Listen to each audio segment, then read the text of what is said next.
Welcome to part 1 of our 4-part series on Charles Manson. In today's episode, we're exploring his early life, how he was raised, the forces that shaped his worldview, and the lead up to the period when he began gathering the followers who'd later be known as the family. Charles Manson is often synonymous with one of the most infamous crimes in American history. But behind that, there was a difficult upbringing, a swirl of cultural shifts, and a cunning intelligence that allowed him to manipulate those around him. Let's go back to the beginning. Charles Manson was born on November 12, 1934, in Cincinnati, Ohio. His mother, Kathleen Maddox, was just 16 at the time, young and struggling to take care of her son. Stories about Charles Manson's father vary, but it's clear he didn't play a significant role in Manson's upbringing. Kathleen reportedly had a tumultuous lifestyle and was often absent, leaving Charles in unstable situations from a very early age. Imagine a child bounced around from one relative's home to another, experiencing sporadic contact with his mother. The emotional foundation for Manson's life was shaped by this inconsistency. He never truly had a home in the traditional sense. As we explore his story, remember that this early instability paved the way for deeper emotional and psychological complexities. By the time he was in his early teens, Manson had already begun to commit petty crimes, things like stealing and burglary. These actions weren't just random acts of rebellion, they were also a means of survival for a child who never had a stable support system. Caught in a cycle of running away and getting into trouble, Manson found himself placed in various institutions and reform schools. These weren't nurturing environments by any stretch of the imagination. Reform schools in the 1940s and 1950s could be harsh, emphasizing punishment over rehabilitation. Manson experienced neglect and abuse in these facilities, which intensified his feelings of distrust and resentment towards society at large. Over time, he learned how to adapt to institutional life, even honing manipulation tactics, like telling his supervisors what they wanted to hear in order to gain small privileges or, in some cases, get out of a difficult situation. This skill would resurface later with much more dire consequences. By the early 1950s, Manson was already moving in and out of prisons. His rap sheet included car theft, forging checks, and even pimping. Each stint behind bars allowed him to study human behavior up close, often in a hardened environment. He made observations about how to control or influence others, sometimes older, seasoned criminals, and gleaned strategies he'd use later on. One of Manson's defining traits was his ability to talk his way into or out of almost any situation. For instance, he attempted to become a model prisoner at times, playing by the rules just enough to get parole hearings. But once released, he'd commit new crimes and find himself right back in custody.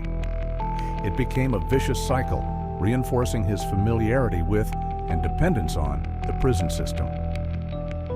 There's a sense that Manson began to see the world through a lens of us versus them, shaped by his repeated institutionalization. He was used to living on the edges of society, hustling for small gains, and leveraging every opportunity, no matter how unethical. Though he was physically small in stature, his influence among fellow inmates often exceeded his size, owing to his manipulative skills and willingness to push moral boundaries. One of the myths about Charles Manson is that he was simply a lunatic who stumbled his way into a cult leader role by chance.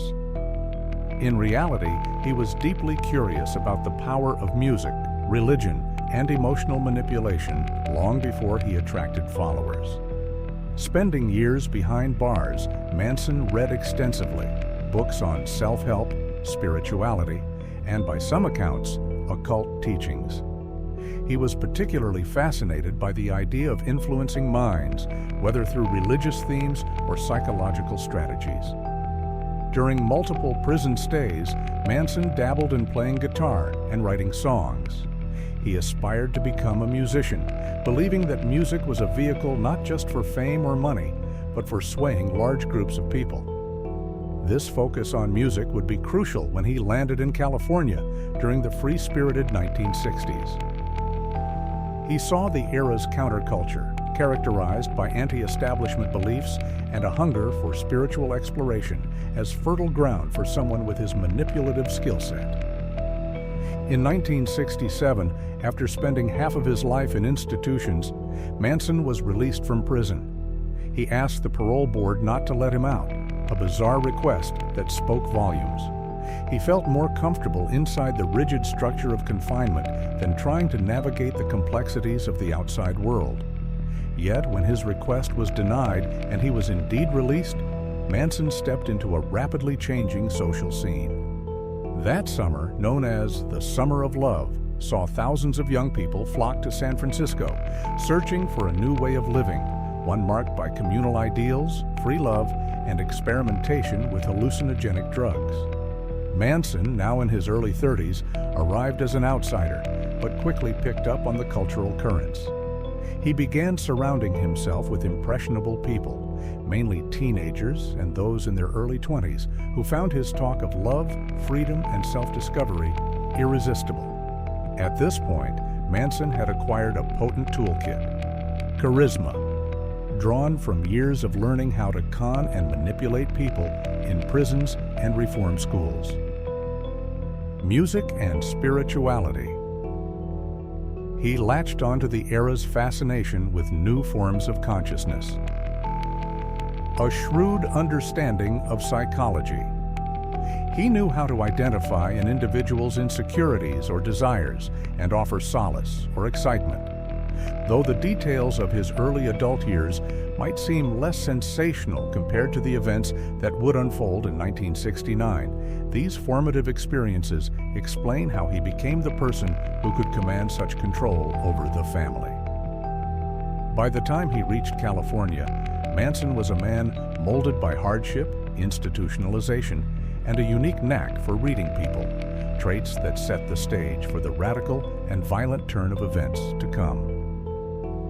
To fully understand Charles Manson's rise as a cult leader, it's crucial to see how these elements clicked into place once he found receptive individuals desperate for belonging or spiritual guidance in the Haight-Ashbury district of San Francisco and later in Los Angeles. The late 1960s were a tempest of cultural revolution. Many young people were disillusioned by the Vietnam War, civil unrest, and the rigid norms of previous generations. They were searching for new forms of identity, and Manson saw his chance. He fused bits of New Age concepts with the aura of a street prophet, told stories of universal love, and portrayed himself as a wise, all-knowing mentor. Those around him were, in many cases, lonely and emotionally vulnerable, and Manson gave them a sense of unity and purpose, an intoxicating cocktail of belonging, love, and open defiance against mainstream society. By late 1967, Manson's group began to form. It included a handful of devoted women and a few men, all of whom saw Manson as a kind of spiritual guide. They moved together, living transiently at first, crashing in rundown apartments or welcoming crash pads offered by new friends. This was only the beginning of a chain of events that would soon spiral into one of the nation's most disturbing criminal episodes. And that concludes part 1 of our series, where we've looked at Charles Manson's turbulent childhood and early experiences.